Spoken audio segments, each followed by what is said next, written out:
पग आपां नूं ओ पग गल्लां सिरी नहीं ढकदी ओए नंगियां जमीरां नूं भी ढकण दे काम आउंदी है। टिकटां ले लो टिकटां। हाँ अज फिर चले फिल्म देखण। कट पैसे पुत्त आ लो जी। हाँ मरिंडे हाँ जी ला मरिंडे बचा के टाणे तो मैं थानू पहला कहा सी टाणे बहुत ने पक्का बचा के ओ बड़ी मुश्किल नाल मिलियां ने पक्का है ला पुत्त कट।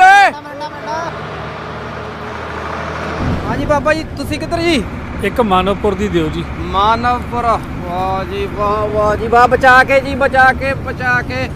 ए आ लो बाबा जी थोड़ा बकाया। हाँ भी तू किधर? रंडा ही है। रंडा ले फड़ा लास्ट टू जी। बाबू का कितने साल हो गए? 2 साल हो गए। साल एक बढ़िया ब्रेक है। ठीक है। सतगुरु नानक तेरी लीला न्यारी है।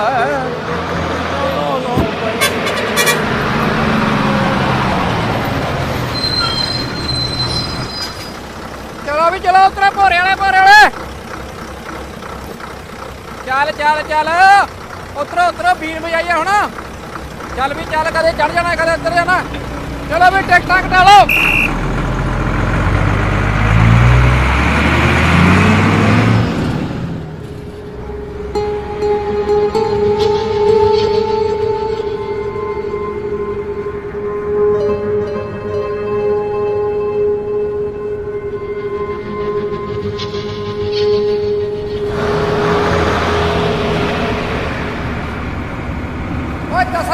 बड़िया कुर्बानियां देना बख्शिया पग आपां नूं। ओ पग गल्लां सिरी नहीं ढकदी ओए नंगियां जमीरां नूं भी ढकण दे काम आउंदी है।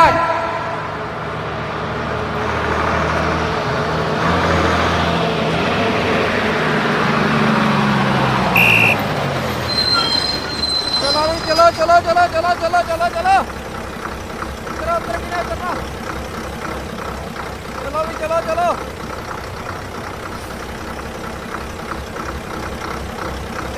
चल बकाया मोड़ता सी बब्बे। मैं भाई गुरमुखा तू गलती नाल बकाया वध मोड़ गया सी। आओ गलती नाल नहीं बाबा जी जानबूझ के मोड़े सी।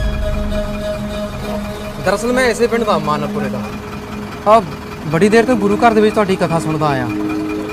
असीं सोचिया भी जिहड़ा बंदा इन्ने प्रवचन दिंदा है देखते हो अपनी गल्लां ते कितना खरा उतरदा।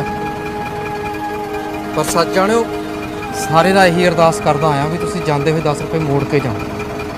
पर अपने आप नूं कोसदा भी है ही सारे दा भी तू कौन हुन्ना परख करन वाला। जे तुसीं ये 10 दा नोट ना मोड़दे मेरा विश्वास मर जांदा सी। तुसीं सचमुच जागदी जमीर वाले सरदार। शुक्र है दाते मुआफी जी गलती दी। चल वे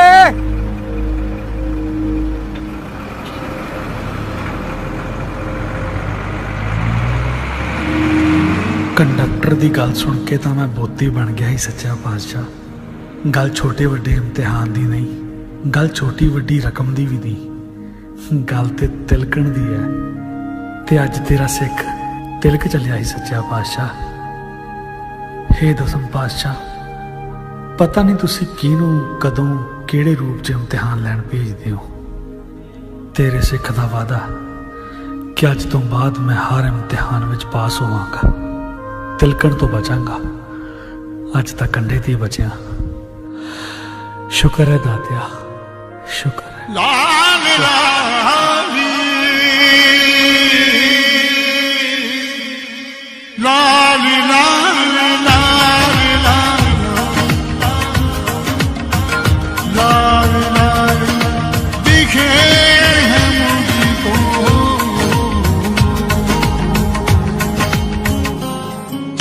लाल लाल लाल लाल लाल लाल दिखे हैं मुझको जग लाल लाल लाल लाल लाल लाल दिखे हैं मुझको।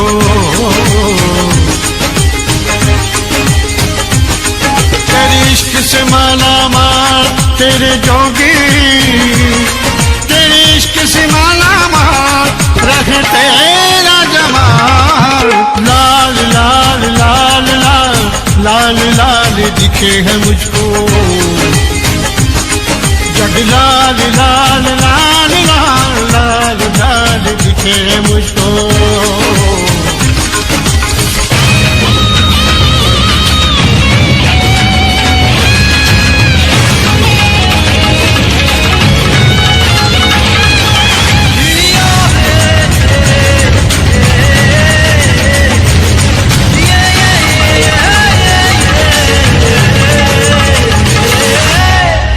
जिंदगी कदम कदम पे देती है यूं तो धोखा, उसकी बात बन जाती है जो ना गवाए मौका।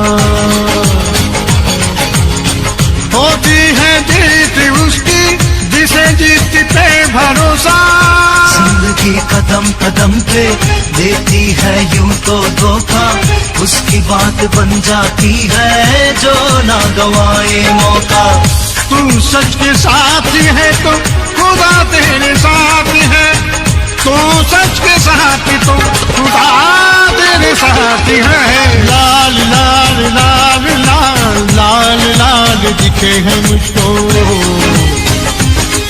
जग लाल लाल लाल लाल लाल लाल दिखे है मुझको।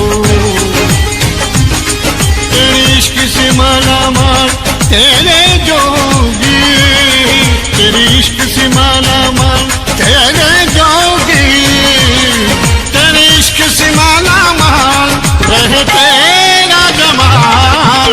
लाल लाल लाल लाल लाल लाल दिखे है मुझको, जग लाल लाल लाल लाल लाल लाल दिखे है मुझको।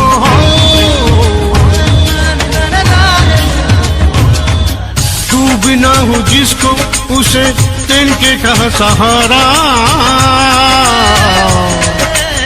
तैरना तुमको पड़ेगा गर जो चाहो तुम किनारा। लगे निशाने पे जुती बदलेगी तो ही तकदीर, सच की राह पे चलने वाला वीर कहे उसे पीर फकीर। लाल लाल लाल लाल लाल लाल दिखे है मुझको,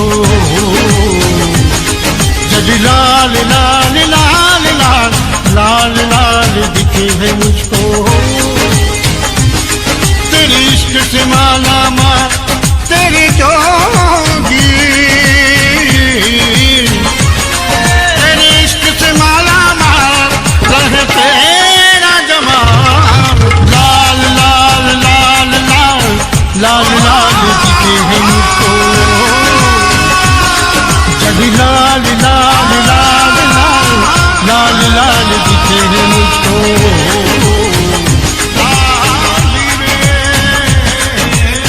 लाल लाल दिखे है मुझको,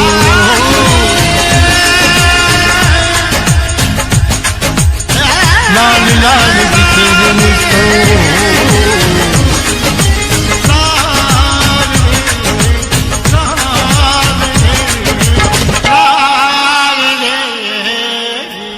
बोलो सतगुरुदेव की जय हो। बंदी छोड़ सतगुरु रामपाल जी महाराज जी की जय हो। परमात्मा की सभी प्यारी आत्माओं को पवन दास जयपुर वाले का सत साहेब। पुण्यात्माओं, यह वीडियो थोड़ा लंबा अवश्य है लेकिन कोई साधारण नहीं है। सतगुरु प्रेमी भक्ति करने वाली आत्माओं के लिए यह वीडियो अति महत्वपूर्ण व आंखें खोल देने वाला है। वर्तमान में वे कौन कौन से भक्ति कर्म व क्रियाएं हैं जिनके करने से ही सतगुरुदेव जी प्रसन्न होकर हिसार जेल से बाहर आने की दया करने वाले हैं। अन्यथा संगत कितने ही हाथ पैर पीटती रहे, अंत में कुछ भी हासिल नहीं होने वाला है सिवाय भक्ति नुकसान के। इस वीडियो को अंत तक अवश्य देखिए और परमात्मा प्रेरणा करें तो इस पर गहन चिंतन व अमल करने की कोशिश अवश्य कीजिए। पुण्यात्माओं, पूरी सृष्टि रचना सुनाकर सतगुरु रामपाल जी महाराज जी ने हमें बताया कि काल भगवान की विशेष प्रार्थना पर जब कबीर साहिब जी ने जोगजीत जी के लोक में भी उसे रहने का आदेश ना देते हुए जोगजीत जी से कहा कि उसे अपने लोक से तुरंत निष्कासित कर दीजिए। उसके बाद क्षर पुरुष यानी काल दुर्गा के साथ सतलोक से 16 शंख कोश की दूरी पर आकर अपने 21 ब्रह्मांड में रहने लगा और मैथुन सृष्टि प्रारंभ की। काफी युगों बाद काल लोक में महादुखी हम आत्माओं की करुणामयी पुकार सुनकर उस अटूट प्रेमी दयालु परमात्मा से रहा नहीं गया और हम निकम्मी आत्माओं की सुध लेने के लिए अपने पुत्र जोगजीत जी के रूप में सर्वप्रथम काल भगवान के 21 ब्रह्मांड में वहां आए जहां तपतशिला पर हमें भूना जा रहा था।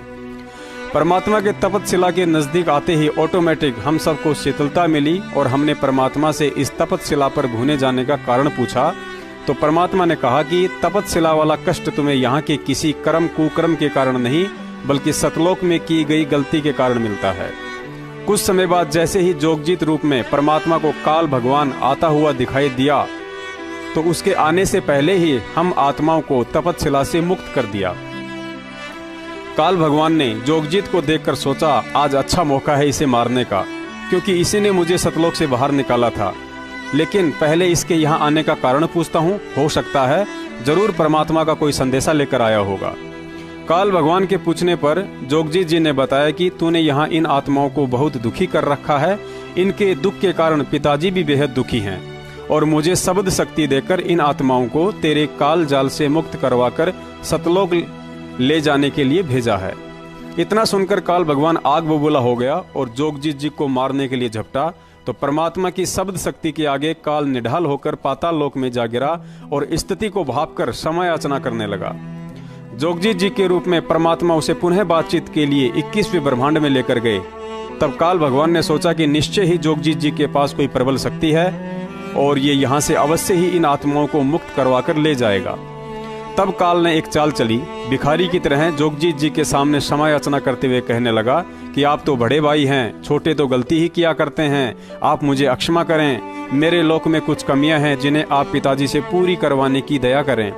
और गुरुजी ने बताया कि इस तरह चापलूसी करके जब काल ने जोगजीत जी के रूप में परमात्मा को वचनबद्ध कर लिया और कहा कि आप 3 युगों में जीव कम लेकर जाना और जब चौथा युग कलयुग आए तब आप जितने चाहो उतने जीव ले जाना, परमात्मा ने उसे तथास्तु कहा और वहां से चले गए। पुण्यात्माओं, अब आगे गौर से सुनने और विचार करने की बात है। उसके बाद काल भगवान ने चौथे युग में आत्माओं को अपने ही जाल में उलझाए रखने की पेचीदा प्लानिंग शुरू कर दी।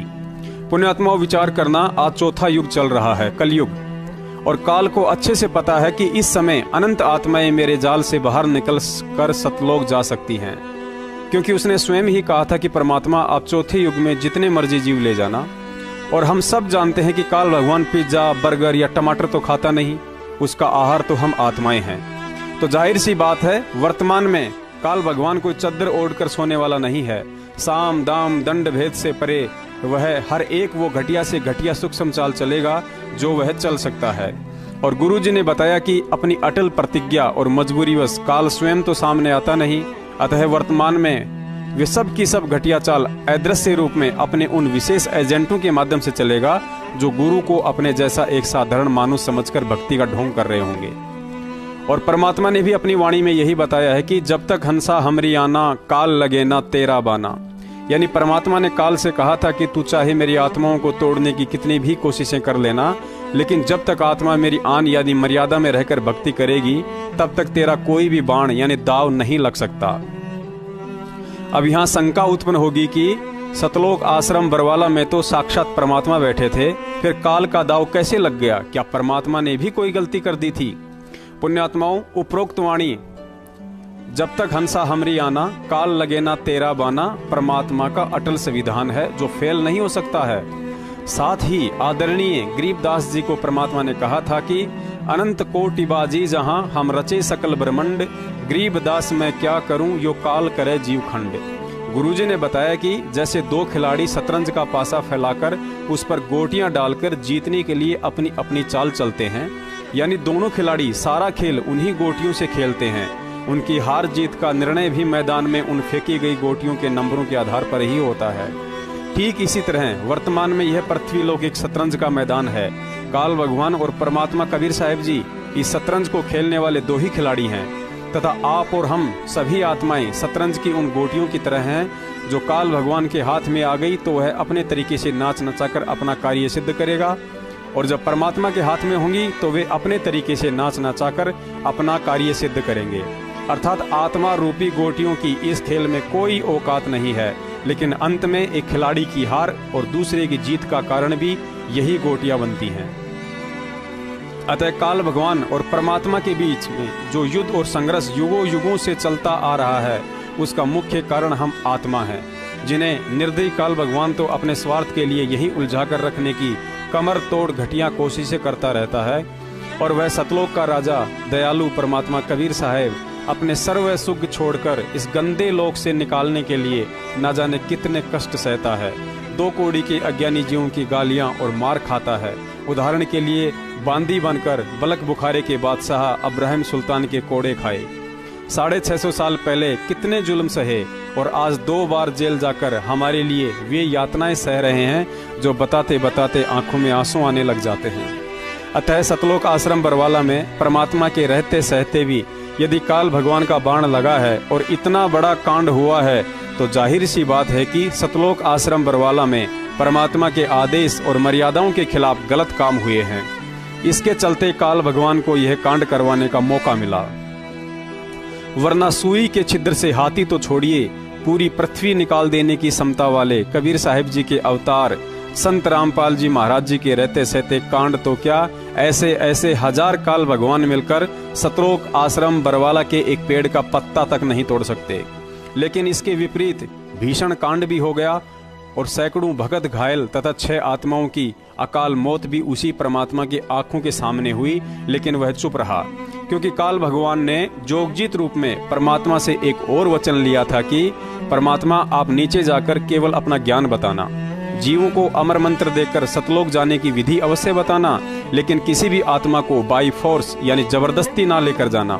जो आपके ज्ञान और मर्यादा में रहे वह आपका, मैं वचन देता हूं कि उससे 100 कदम दूर रहूंगा, और जो आपसे इतना ज्ञान और समाधान लेकर भी आपकी मर्यादा में ना रहे वह मुझ काल का, उसे आप ना रोकना।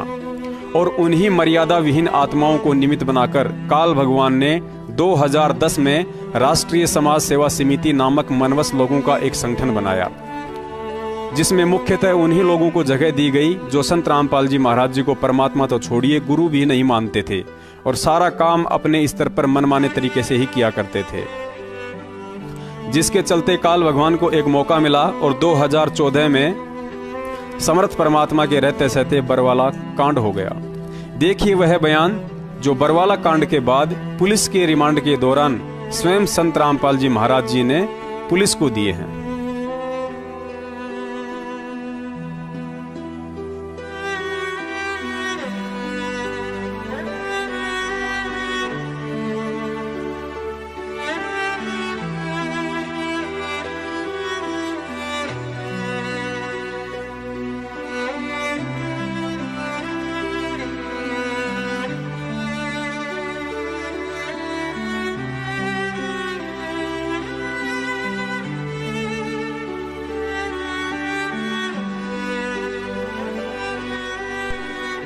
पुलिस के पूछने पर इस बयान में सतगुरु देव जी ने स्पष्ट कहा है कि आश्रम में गलत काम हुए लेकिन मैंने नहीं किए।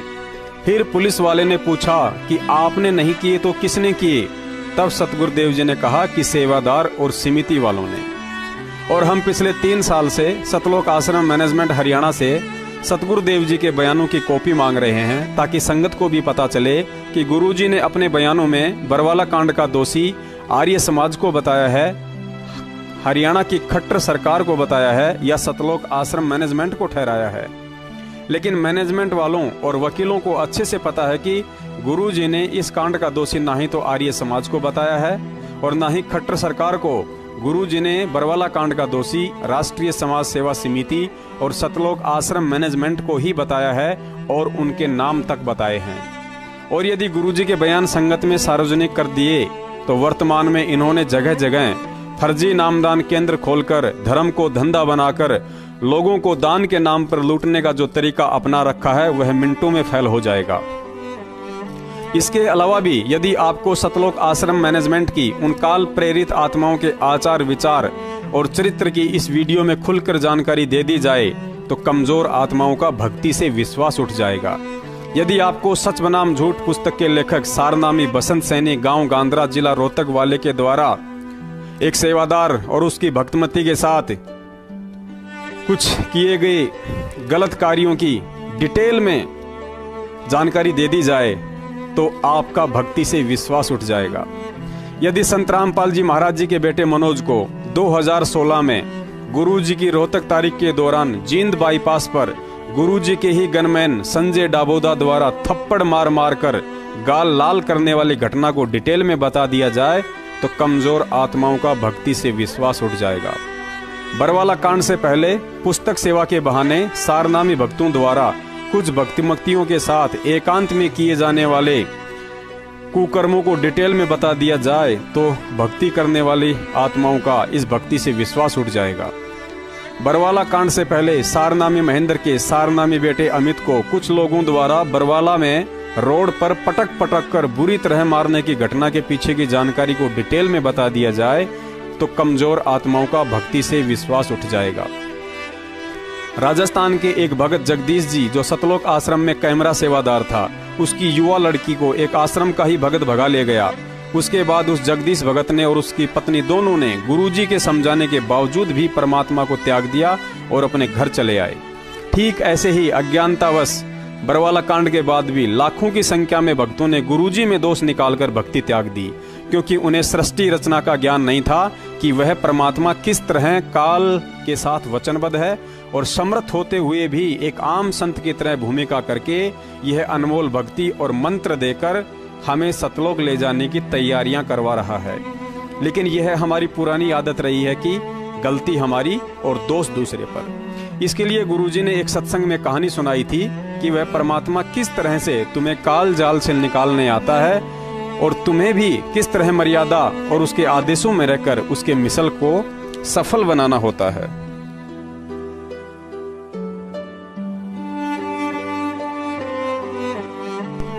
एक समय एक राजा का पुत्र अपने साथियों के साथ खेलते खेलते जंगल में दूर चला गया। रास्ता भटकने के कारण भीलों के हाथ लग गया। भीलों ने निश्चय किया कि बालक बड़ा सुंदर है, यदि पूर्णिमा के दिन इसकी बलि चढ़ाई जाए तो देवी प्रसन्न होगी। ऐसा निश्चय करके उस बालक को एक कोठरी में कैद कर दिया गया और 1 महीने बाद आने वाली पूर्णिमा का इंतजार करने लगे। उधर अपने पुत्र की नादानी और इस समूची घटना का राजा को पता चला तो उसने एक ऐसे व्यक्ति को महल में बुलाया जो उसे 1 महीने के अंदर अंदर भीलों की भाषा और उनके रीति रिवाज समझा सके। ऐसा ही हुआ। राजा कुछ ही दिनों में भीलों के मध्य जाने को तैयार हो चुका था। जाते जाते उसने अपने सेनापति को कुछ विशेष बातें समझा दी थी। अगले ही दिन राजा भीलों जैसी वेशभूषा के साथ जंगल में उनके मध्य था और कुछ ही दिनों में उनसे ऐसा घुल मिल गया जैसे उनका दूर का रिश्तेदार हो। अपने चातुर्य के चलते राजा भीलों के मुखिया का चहेता बन गया था। एक दिन राजा ने मुखिया से बलि चढ़ाए जाने वाले उस बच्चे से मिलने की इच्छा जाहिर की तो मुखिया ने विश्वास के चलते राजा को चाबी दे दी। राजा ने कोठरी का ताला खोला। कोठरी में बंद अपने प्राण प्रिय बच्चे की हालत देखकर अपने को रोने से नहीं रोक पाया, लेकिन बच्चे की अल्प बुद्धि और नादान उम्र के कारण उसे अपनी वास्तविकता नहीं बताई कि मैं ही तेरा पिता हूँ, वरना बच्चा भावुक होकर वहीं रो पड़ता और सारा खेल खत्म हो जाता। राजा ने अपने बच्चे को हिम्मत देते हुए कहा कि चिंता ना करो, मैं इन बाकी लोगों की तरह निर्दयी नहीं हूँ, मैं तुम्हारा साथी हूँ।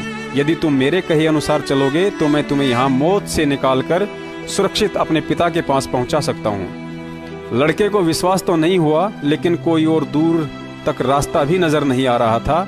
लड़के ने अपनी स्वीकृति दे दी। उधर जैसे ही बलि चढ़ाने का समय आया तो उससे 1 दिन पहले अपनी परंपरा अनुसार सभी भीलों ने जश्न मनाते हुए जमकर सुरापान किया। राजा ने भी मौके का फायदा उठाकर खाने में बेहोशी की दवा मिला दी। कुछ ही समय में सभी भील कुछ तो नशे में और कुछ बेहोशी के चलते जमीन पर निढाल पड़े थे। राजा का इशारा पाते ही भयभीत बच्चा बिना किसी शोर शराबे के राजा का हाथ पकड़कर वहां से निकल लिया। राजा बिना रुके गड्ढों और कंटीली झाड़ियों की मार सहते सहते अनवरत दौड़ता रहा।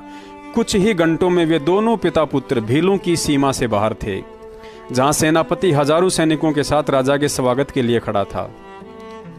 महल में जाने के बाद जब राजा ने अपने बच्चे के सामने अपनी भीलों वाली वेशभूषा उतारी, हाथ मुंह धोया, तो बच्चे का उससे लिपटकर रो रो कर बुरा हाल था।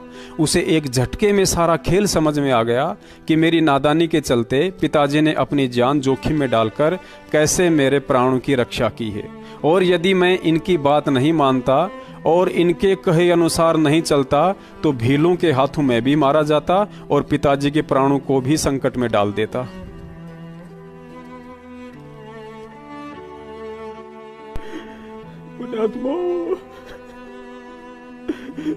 वर्तमान में मैं भील कोई और नहीं।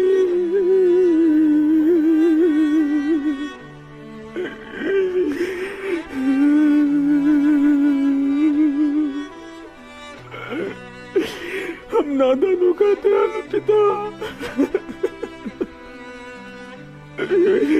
कबीर साहिब है जो 21 परमान रूपी जंगल में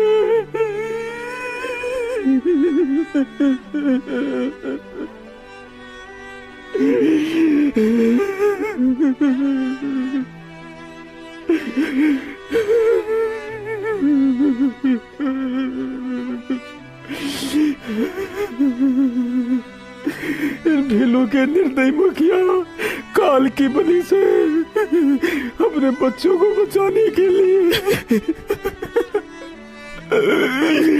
संत रामपाल जी महाराज जी के रूप में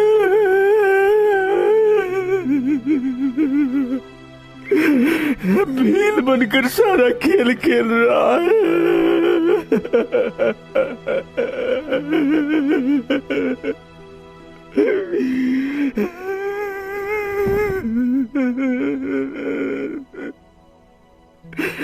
बंदी जोड़ माफ करना हम ना छगो।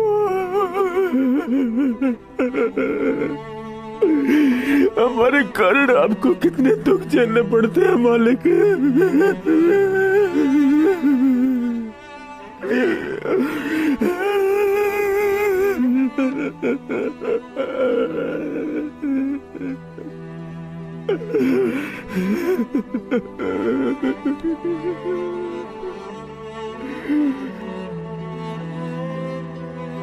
अब एक जीव को काल के जाल से हटाकर सतमार्ग पर लगाने के लिए मालिक ने कितने कष्ट उठाए। पुण्यात्माओं, कुछ आंख खोलो।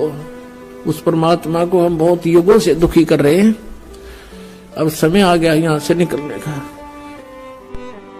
पुण्यात्माओं, इसके अलावा समझदार को इशारा काफी है। 2006 करोथा कांड में जेल जाकर रिमांड के दौरान जेल में झाड़ू निकाली, छाती के बाल तक उखड़वाए। 2014 बरवाला कांड के बाद हिसार जेल में कई बार रिमांड सहन किया।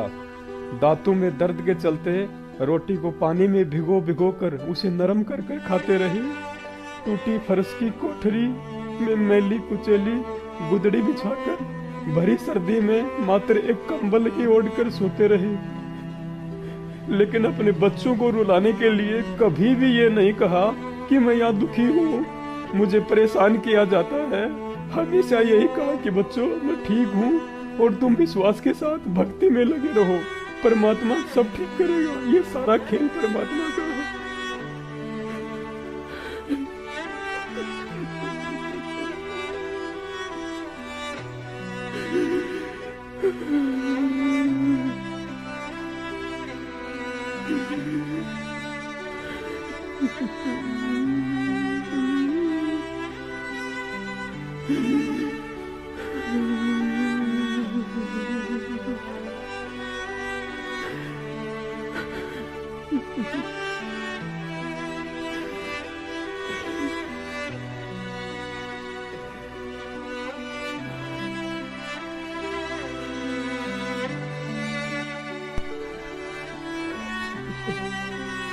लेकिन हम भक्ति नहीं करते, हम राजनीति करते हैं। राजनीति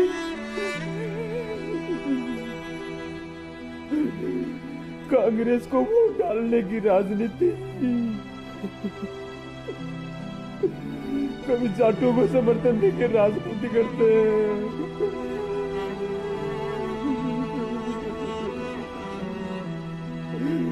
कभी रोडवेज वालों को समर्थन देकर राजनीति करते हैं।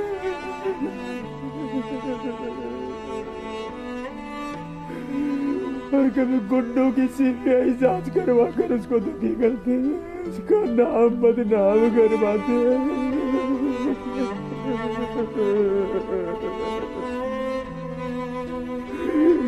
और उन्हीं गद्दारों को ज्योति और दान का पैसा देते करते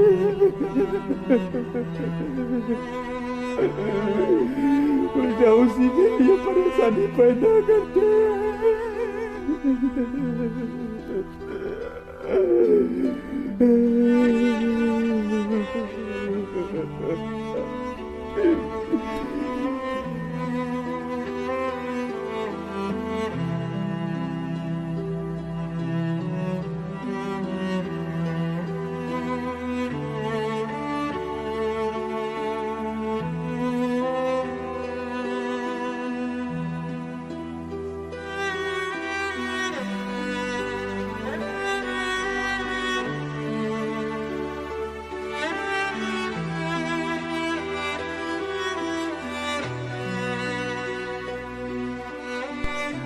पुण्यात्माओं, विचार करना, यदि वह नादान बच्चा खेल खेल में नादानी नहीं करता तो उसके पिता को इतने कष्ट नहीं उठाने पड़ते, और उस बच्चे को वापस लाने के लिए उसका पिता उसी राजा वाली वेशभूषा में भीलों के मध्य चला जाता तो वह कभी भी उस बच्चे को वहां से निकाल कर नहीं ला सकता था।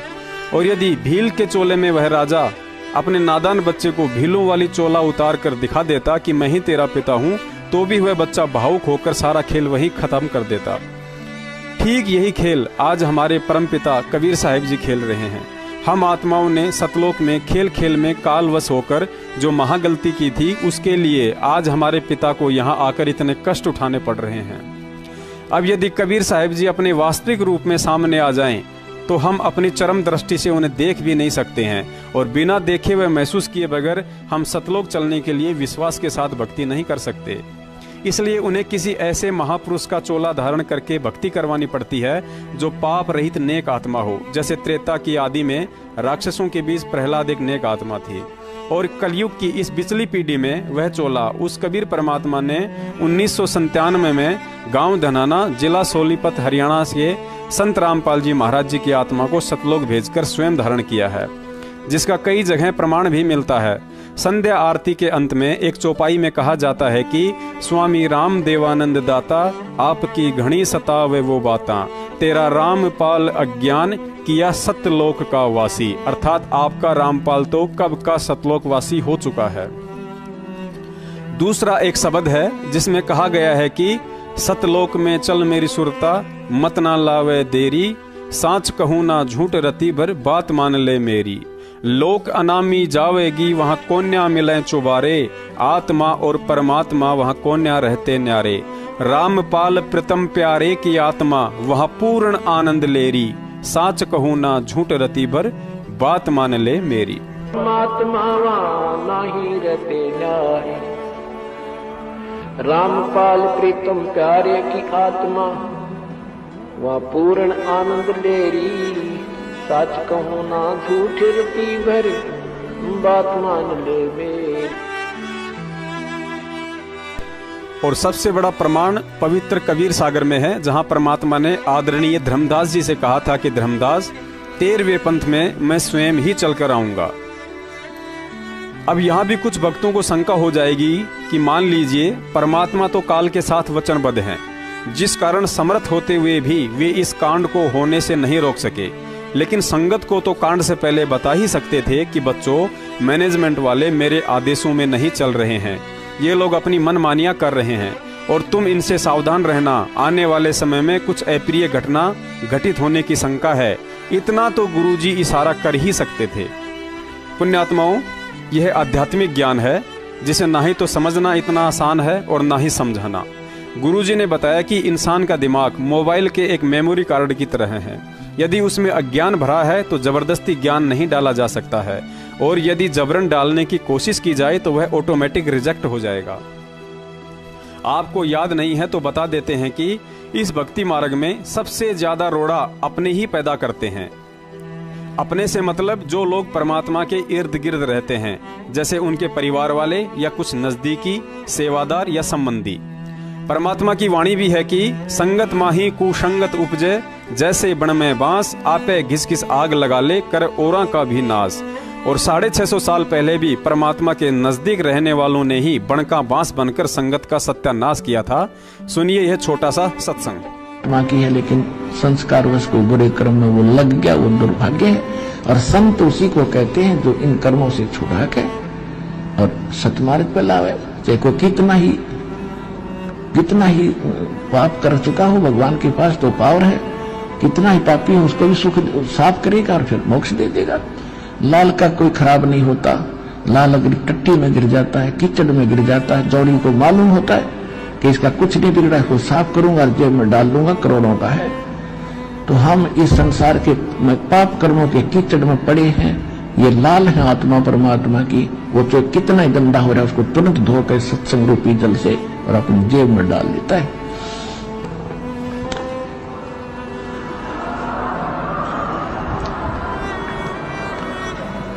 अब उस लड़की ने नींद नहीं आई, को मर्गी में है भगवान, मैं तो सारे दिन खोटे काम कर रही और एक भी शुभ काम नहीं मैंने आज तक किया, मेरा क्या होगा। कांप गई आत्मा। और वो लड़की नहा धोकर स्नान करके सत्संग में आकर बैठी। अब परमात्मा सत्संग सुनाने के बाद वो लड़की खड़ी होकर बुरी तरह रोने लगी। उसने अपना परिचय आपको बताया। परमात्मा बोले, कौन है बेटी, क्यों रो रही है, क्या दुख है तुझे? कि हे मालिक, मैं महापापनी और दुष्ट औरत हूँ, मैं तो इस सभा में आन जोगी भी नहीं हूँ, लेकिन मैं रोक नहीं सकी आपके ज्ञान को सुनकर। क्या मेरे जैसी दुष्टा का भी उद्धार हो सकता है? परमात्मा ने कहा, बेटा अब कितना ही मैला कपड़ा हो, साबुन अगर श्रेष्ठ है तो मैल उतार देता है। मेरे पास वो साबुन है सतनाम का। कोई कितना ही पापी हो, जब मैल यदि गंदा कपड़ा साबुन और जल के टच में नहीं आओगा तो साफ कैसे होगा? क्या बात है बेटी, बता कौन है तू, क्या दिक्कत है? तो उसने बताया, जी मैं वैसा हूं, गणका हूं, और आज मैंने आपका ज्ञान सुना दाता, मैं रोक नहीं सकी अपने आप को, और क्या मेरा भी पापन का उद्धार हो जाएगा? होया बड़ा बेटी, आत्मा जागी, नाम जाप कर और बुराई दे छोड़ बेटी, भक्ति कर, हो गया पार। वो सुप्रसिद्ध वैसा थी उस नगर की, मालिक ने नाम दे दिया। अब वहां सैकड़ों की संख्या में भक्त बैठे थे, माई भी बैठी थी।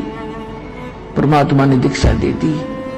अब हम इतने नालायक हैं क्योंकि सब जो आत्मा सुखी तो हो ही गए थे, उनके सारे कष्ट वो भूल भाल गए थे, 64 लाख से सो चुके थे। तो सब के अंदर एक ऐसी आग सी फैली अफवाह कि अभी परमात्मा ने तो गलत कर दिया, एक वैश्या को नाम दे दिया, और सारे काशी शहर में चर्चा होगी कि भी ऐसी नकमी औरत भी वहां जाती है सत्संग में। सब जगह उन्होंने ये सब अपनी भक्तों में सब जगह फैला दी। अब जब वो सत्संग में आने लगी, क्योंकि जिसने देख लिया कि मेरे तो गणे खोटे कर्म से, वो तो ज्यादा साबुन और मैल को ज्यादा, साबुन और जल को ज्यादा प्रयोग करता है, वो ज्यादा सत्संग में आने जाएगी। तो सत्संग के संगत के अंदर एक फुसर होने लगी। उस लड़की को खुरकाने लगे निकम्मे से टाइप के कि तू यह मत आया कर, बेइज्जती कराओगी गुरु जी की, यह मत आया कर, तू दुनिया तुझे जानती है जैसी है। अब वो जा कैसे वहां से, उसका तो बात तो बिगड़ गई और किसी ठिकाना नहीं। उसने एक दिन मालिक से अर्जी लगाई कि दाता मैं कहाँ जाऊँ अब? क्या बात बेटा? कि यहाँ आती हूँ तो ये कुछ भक्त आपके से भाई कहते हैं तू यहाँ मत आया कर, तूने सारे चर्चा का विषय बना दिया, गुरुजी की बेइज्जती करावेगी और ऐसे ऐसे। तो परमात्मा फिर सत्संग में ज्ञान सुनाने लगे, सामूहिक तरीके से बताया करते। भाई कुष्टी हो संत बंदगी कीजिए, हो वैसा के विश्वास चरण चित दीजियो। अरे भले आदमियों, यदि कोई अपराधी है, यानी अगर वो सत्संग में आवा ही नहीं गा तो वो कैसे छूटेगा अपराधों को? अब मैला कपड़ा है, जल से टच नहीं होगा, साबुन नहीं लगेगा तो कैसे स्वस्थ होगा? और यहां तक बताया कि ये थी सत्संग में किसी का कोड लग गया हो और सारा चाम उसका कटा पड़ा हो और वो भक्ति कर रहा हो ना, उससे नफरत मत करना। उसने नाम ले रखा है, उसको हेट ना करना, उसको प्रणाम करना, उसको आदर से बोलना, क्योंकि वो भक्त है। परमात्मा कहते हैं राम रटत कोढ़ी भलो, चू चू पड़े जो चाम, ये सुंदर शरीर किस काम का, जहां भक्ति नहीं जा मुख नाही नाम। और उधर से कहते थे जब वैसा हो वैसा का विश्वास भगवान का, तो चरण चित दीजिए, उसको एक अच्छी आत्मा मान लिया, उसको गण का मत समझना। अब जैसे गीता जी अध्याय नंबर 9 के श्लोक 30 में भी लिखा है कि अर्जुन, अति से दुराचारी व्यक्ति भी यदि सच्चे दिल से भक्ति कर रहा है तो उसको महात्मा तुल मानना चाहिए। ठीक है, कभी ना कभी बुराई छोड़ देगा, गलती होगी, इंसान पे हो जाती है, और अगर इस मार्ग पर आएगा नहीं, लगेगा नहीं, तो वो बुराई छूटेगी कैसे। बहुत बार दाता ने कहा, लेकिन हम इतने ढीठ हैं, अपनी सोच न ऊपर रखें, फिर भी ऐसे सुर होती रही। परमात्मा ने सोचा कि इन जो 64 लाख का जो झुंड मेरे साथ लाग गया, इनको सुख हुआ, इनका सुख हुआ तो ये मुझे भगवान मानते रहे। आज मैं कह रहा हूं इनका असर नहीं हो रहा। तो परमात्मा ने सोचा सुर क्या ला सुसरिये कह दू।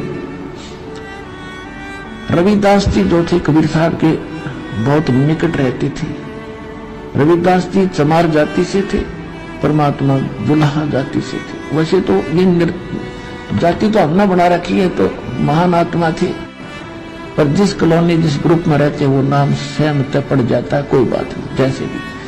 तो उन्होंने कहा रविदास जी बहुत विश्वास करते थे भगवान की एक एक बात पे।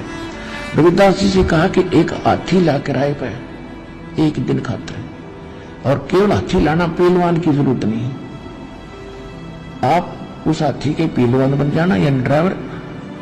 और उस लड़की को कहा बेटा तू डेली आकर सत्संग में, तुझे को रुक कर मना बताना, वट आगे आके बैठा रहे मेरे पास, तेने बाहर को बकवास कर देगा नालायक।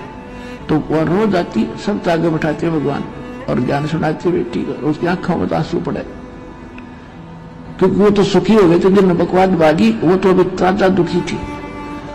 तो एक दिन उसने कहा बेटा तू कल ऐसे करना, पूरा हार श्रृंगार करके और मेरे साथ चलना का, अच्छा महाराज आपकी बेटी कहीं ले चलो। परमात्मा ने कबीर साहब ने एक बोतल के अंदर गंगा जल भर लिया, जैसे व्हाइट वाइन होया करे, सफेद कति शराब देसी हाथ काट के बना करते पहले, ऐसे लगे।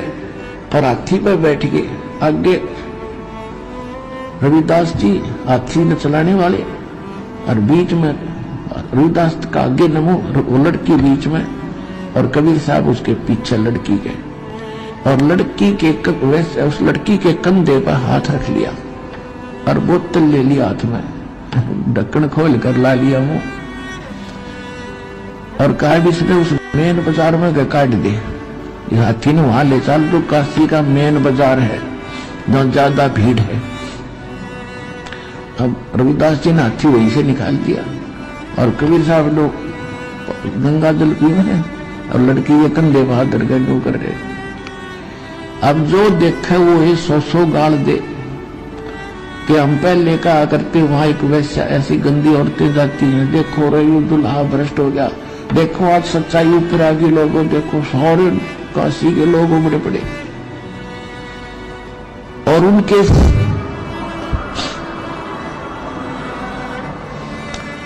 अब जो परमात्मा के सच थे उनको वो काशी वाले लोग कहने लगे आ जाओ दिखाऊं थारे कारनामे तेरे गुरु जी के। अब देखो ये क्या हो गया, हम कहा करते ना पहले, तो मूर्ख क्या कहते हैं कि मैं तो कभी कभी जाया करता, मन्नत नाम नूम छोड़ दिया था पहले। कोई कहता मन्नत तो झंडू ले जाया करता, मैं तो वैसे कभी कभी जाता था। यानी सारे के सारे 64 के 64 लाख इस घटना से ऐसे गए जैसे पलड़े से मेंढक कूद जाया करे। परमात्मा सत्संग में सुनाया करते थे, रे मूर्ख आदमियों, जब तुम्हारे पैर टूट रहे थे तब तक मैं भगवान था, आज मैं मूर्ख हो गया। एक वैसा को साथ बिठा कर अपनी बेटी को ज्ञान सुना रहा हूं, आज भगवान नहीं रहा। तो परमात्मा ने उनकी वह फड़क निकालनी थी और उनकी परीक्षा करनी थी, तुम कितने विश्वासी हो और कितना भगवान को पहचान पाए हो।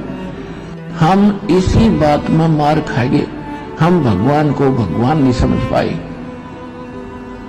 और जब तक हम परमेश्वर कबीर साहब को भगवान नहीं समझकर डट के भजन करेंगे, इतने पार नहीं हो सकते। लेकिन मालिक दयालु है,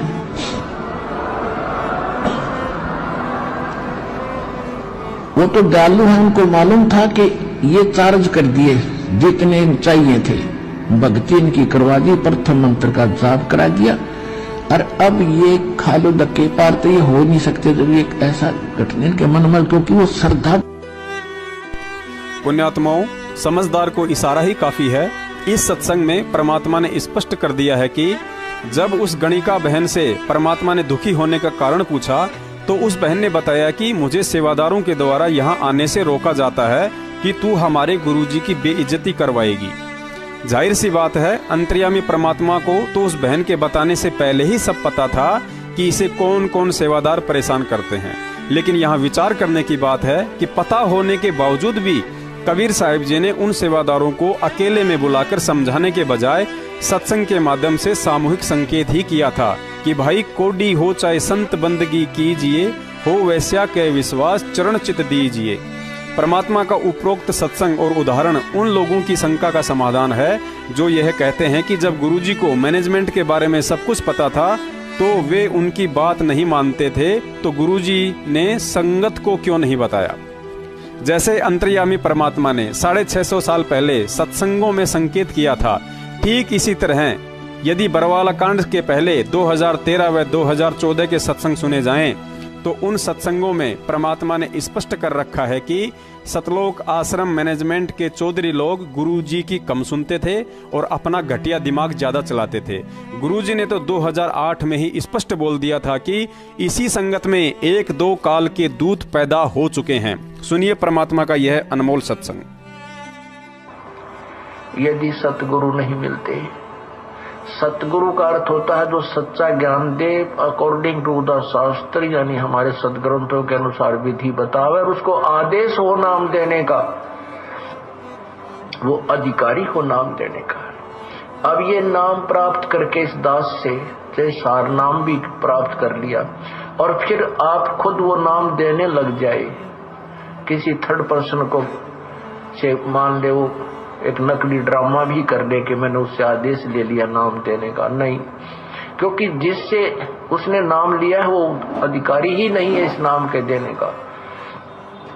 तो ऐसे कोई उपदेश देता है तो वो अपना भी जीवन और उन भोली आत्माओं का जीवन व्यर्थ कर रहा है। जैसे सरकार का, गवर्नमेंट का एक प्रतिनिधि होता है, कोई जैसे ये बोर्ड बना, एसएस बोर्ड बनाया हुआ है, तो उसमें जो चेयरमैन होता है वो अपॉइंटमेंट लेटर पर साइन कर देता है, तो उस बच्चे की नौकरी पक्की हो जाती है सरकार में। और उस अपॉइंटमेंट लेटर में 5-4 पंक्तियां होती हैं, लाइन होती है, उसमें लिखा होता है कि you are hereby appointed for the post of such and such, your salary will be such and such, these will be term and condition, और वो नीचे साइन कर देता है चेयरमैन, तो उस लड़के को वो नौकरी प्राप्त होगी, सारी सुविधा सरकार देगी। यदि उन्हीं 5-4 पंक्तियों को कोई भी टाइप करवा के एनीबॉडी दस्तक कर दे तो किसी को वो लाभ नहीं मिल सकता जो उस अधिकारी के द्वारा, गवर्नमेंट द्वारा नॉमिनेटेड, गवर्नमेंट द्वारा अपॉइंटेड वो चेयरमैन के साइन से जो लाभ मिला, अन्य व्यक्ति के साइन करने से, दस्तक करने से, हस्ताक्षर करने से कोई लाभ नहीं मिलता। ऐसे ही अधिकारी के बिना, ये उपदेश लिए बिना वो कोई लाभ नहीं करेगा, क्योंकि काल तो अपने दूत बीच में फंसाएगा एक आधा, उसको तो आग लगी हुई है, काल को तो ये चिंता बन गई है कि तो तेरा बाग उजड़ेगा। और ये परमेश्वर का संदेश वाहक आकर के ये यथार्थ ज्ञान बता रहा है, और जब इन प्राणियों को ये पता लग जाएगा तो सभी के सभी परमात्मा की शरण में पहुंच जाएंगे। यही कारण है कि पीछे कितना बड़ा बवंडर बनवा दिया इस काल ने ही, उन काल के दूतों को श्रृंगार दिया, प्रेरित किया, और इस दास के बारे में झूठी अफवाहें फैलाकर मार बिगन तार दिया। तो काल को चिंता होगी है कि ईव तेरी बात बिगड़ेगी। जो आज तक झूठा संदेशा भिजवा रखा था जनता में, अब ये पोल खुल रही है। तो जिस कारण से उसने ये सब कहानी बिगड़वाने की चेष्टा की, लेकिन समर्थ का सरना गहो रंग होरी हो, कभू न हो एकाज राम रंग होरी हो। समर्थ की ओट में बैठे हैं हम, उस पूर्ण पुरुष की आड़ में, उसकी पूर्ण पुरुष की शरण में हम बैठे हैं। हमारा कभी अकाज नहीं हो सकता। तो इसी प्रकार काल अपने दूत इसी संगत में एक दो तो हो चुके हैं, लेकिन उनकी दाल नहीं गल पाएगी। जनता बहुत सियानी बना दी हमने, अपने श्रद्धालुओं को तोते की तरह रटा दिया है ये ज्ञान। अब उन दुष्ट आत्माओं से औरों को भी बचाएंगे और आप भी दूर रहेंगे। एक सत्संग में गुरुजी ने बताया कि यह करोथा कांड काल भगवान का झकझोल था, लेकिन इसी बहाने परमात्मा ने भी अपने हंसों की परीक्षा ले ली कि कौन कितने पानी में है। ठीक इसी तरह बरवाला कांड भी काल भगवान का झकझोल था और परमात्मा ने आप और हमारे ज्ञान की परीक्षा भी लेनी थी। विचार करने की बात है, जब बच्चा छोटा होता है तो पिता उसे खूब ज्ञान और संस्कार देता है, और जब तक वह बच्चा समझदार नहीं हो जाता है, अच्छे बुरे अपने पराये और लाभ हानि को परखने लायक नहीं हो जाता है, तब तक वह पिता यही चाहता है कि बच्चा मेरे आदेश अनुसार ही चले, मैं जैसा कहूँ वैसा ही करे। और जब वही बच्चा 18-20 वर्ष का होकर शादी के लायक हो जाता है, तो वही पिता चाहने लग जाता है कि अब यह बच्चा अपने जीवन के आगे का सफर मेरे द्वारा 18 वर्षों तक दिए गए ज्ञान और संस्कार आधार से स्वयं ही अच्छे बुरे की परख करते हुए तय करे। अगर अभी भी यह बच्चा मेरे द्वारा दिए गए उस ज्ञान और संस्कार को आधार ना बनाकर मेरे ऊपर ही निर्भर रहता है, जैसा पिताजी कहेंगे वैसा ही करूंगा, तो अवश्य ही इसका भविष्य अंधकारमय होगा। क्योंकि मैं जब तक जीवित हूँ तब तक तो ठीक इसे आगे मार्गदर्शन देता रहूंगा, लेकिन जिस दिन मेरी मृत्यु हो जाएगी उसके बाद मेरे आदेशों का गुलाम यह बच्चा जीवन में लोगों की ठोकरें और धोखा ही खाता रहेगा। पुण्यात्माओं, ठीक यही स्थिति आज सतगुरुदेव जी के साथ है। वे हमारे परम पिता हैं और हम उनके नादान बच्चे। उन्हें हमारे बचपन और भविष्य दोनों की चिंता है। एक सांसारिक पिता से सैकड़ों गुना अधिक है। नाम दीक्षा के उपरांत 4 से 5 साल तक वे चाहते हैं कि यह बच्चा बार बार आश्रम में आए, ज्यादा से ज्यादा सत्संग सुने और मैंने जो मर्यादा रूपी आदेश बता रखे हैं उनका पूर्णतया पालन करे, ताकि इसे भक्ति मार्ग में काल भगवान द्वारा किए जाने वाले छल कपट की अच्छे से जानकारी हो जाए। साथ ही कबीर साहिब जी का वचन है कि कलयुग में 1000 वर्ष तक यह भक्ति मार्ग निर्बाध रूप से चलेगा। साथ ही उस सांसारिक पिता की तरह सतगुरुदेव जी को यह भी पता है कि मुझे भी एक ना एक दिन यह पंच तत्व का भौतिक शरीर त्याग कर जाना है। उसके बाद भक्ति मार्ग के आगे का सफर इन बच्चों को स्वयं ही तय करना है, और भक्ति मार्ग का वह सफर ये बच्चे तभी तय कर पाएंगे जब मेरे द्वारा 26 साल से दिए गए ज्ञान, तत्व ज्ञान और समाधान को आधार बनाकर इस भक्ति मार्ग के फैसले स्वयं लेने में सक्षम हो जाएंगे। और यह देखने के लिए वह परमात्मा अपने बच्चों की परीक्षा लेता है, और इतिहास गवाह है कि किसी भी घटना के घटित होने के पीछे कोई न कोई कारण अवश्य होता है, अर्थात अकारण कुछ भी घटित नहीं होता है। अतः परमात्मा भी वह परीक्षा उस समय लेता है जब कुछ काल प्रेरित आत्माएं गुरु को मानो समझते हुए गुरु के ज्ञान से कम और कालवश होकर अधिक चलती हैं। जैसे 650 वर्ष पहले भी यही हुआ था।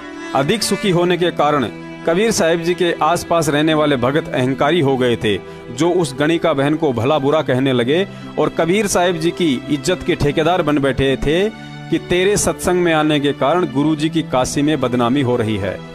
2006 करोथा कांड से पहले भी यही हुआ था। जिस विवादित जमीन को लेकर करोथा कांड हुआ, जिसमें आर्य समाजियों को भी अच्छा मौका मिल गया और मर्डर के केस में गुरुजी को 22 महीने की जेल हुई। वह जमीन सतलोक आश्रम क्रौथा के मुख्य सेवादारों के द्वारा संत रामपाल जी महाराज जी के बिना आदेश व मार्गदर्शन से उस समय ली गई थी जब संत रामपाल जी महाराज जी 3 महीने के लिए महाराष्ट्र के पूना शहर में सत्संग करने के लिए गए हुए थे। देखिए प्रमाण।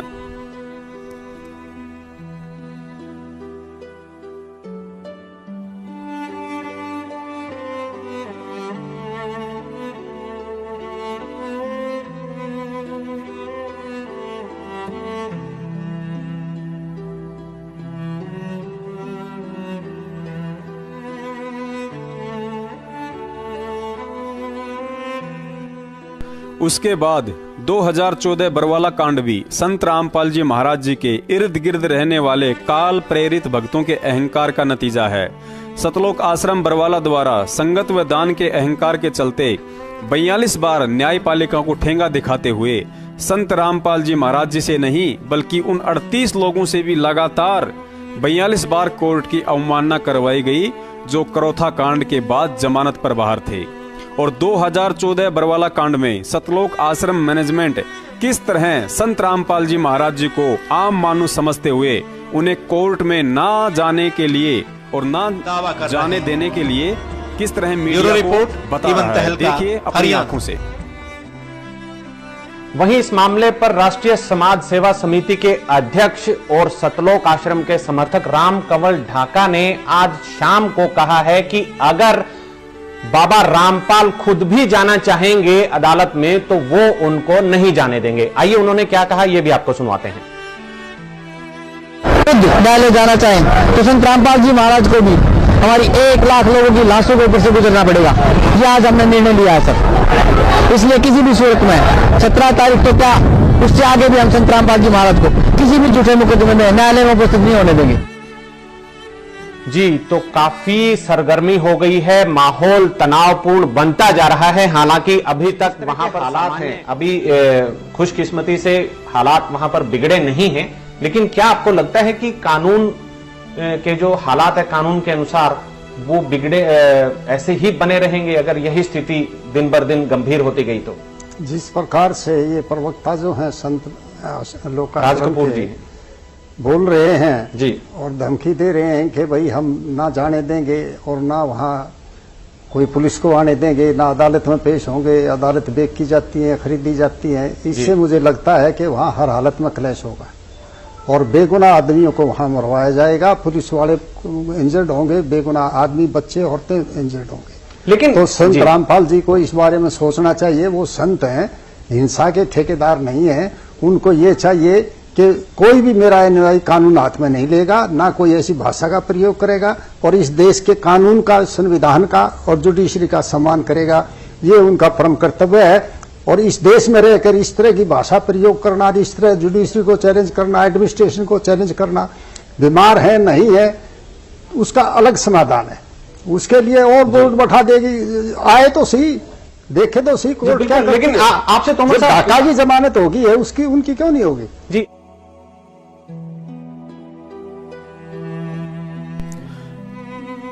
पुण्यात्माओं, इस वीडियो में आप सतलोक आश्रम मैनेजमेंट के मुख्य सेवादारों का जो अहंकार देख रहे हैं, जिसका नतीजा सबके सामने है। लाखों भक्तों ने नाम त्याग दिया, सैकड़ों परिवार उजड़ गए, कुछ को जेल तो कुछ भगोड़े बनकर दिन काट रहे हैं, तो कुछ काल प्रेरित स्वार्थी लोगों ने मौके पर चौका लगाते हुए धर्म को धंधा बनाकर फर्जी नामदान केंद्र, पाठ और ज्योति के नाम पर संगत को ही लूटना शुरू कर डाला।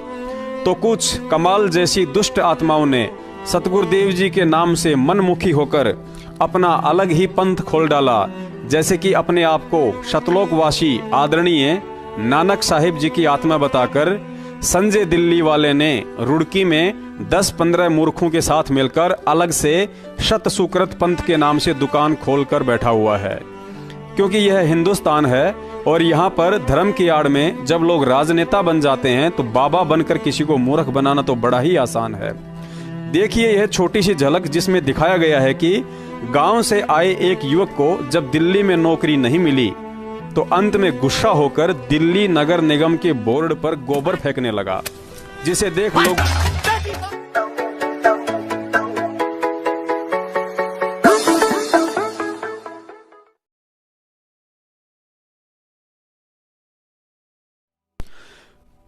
ठीक ऐसा ही सोचकर वह गुरु को मानो समझते हुए गोबर बाबा संजय दिल्ली वाला भी नानक जी की आत्मा बनने का ढोंग रचकर मनमुखी रूप से काल प्रेरित होकर सत सुकृत पंथ के नाम से रुड़की में डेरा डालकर परमात्मा की आरती में शंख और घंटा बजाने लग गया है।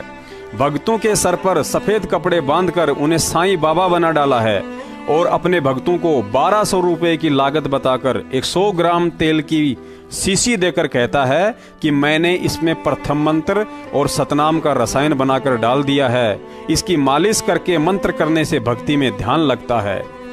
और कुछ मूर्खों ने वो सांडे का तेल लगाना भी शुरू कर दिया है।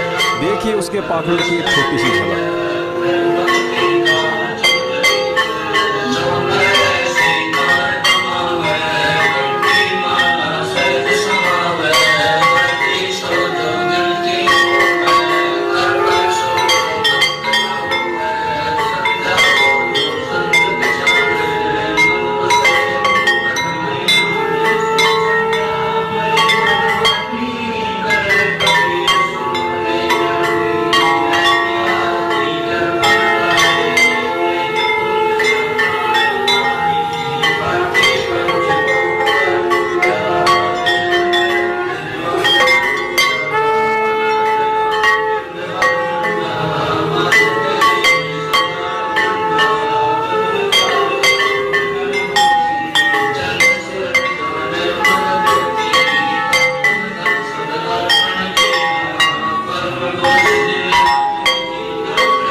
आज हिसार की छोटी जेल में बैठकर वह समर्थ अंतर्यामी परमात्मा यही देख रहा है कि हम काल की इस 21 ब्रह्मांड रूपी बड़ी जेल में बंद कैदी इस कारागार से निकलने के लिए भक्ति मार्ग पर सतगुरु देव जी द्वारा 26 साल से बताए जा रहे ज्ञान को आधार बनाकर चलते हैं, या उनके परिवार व किसी सगे संबंधी की धोती का पल्लू पकड़कर अंधे होकर चलते हैं।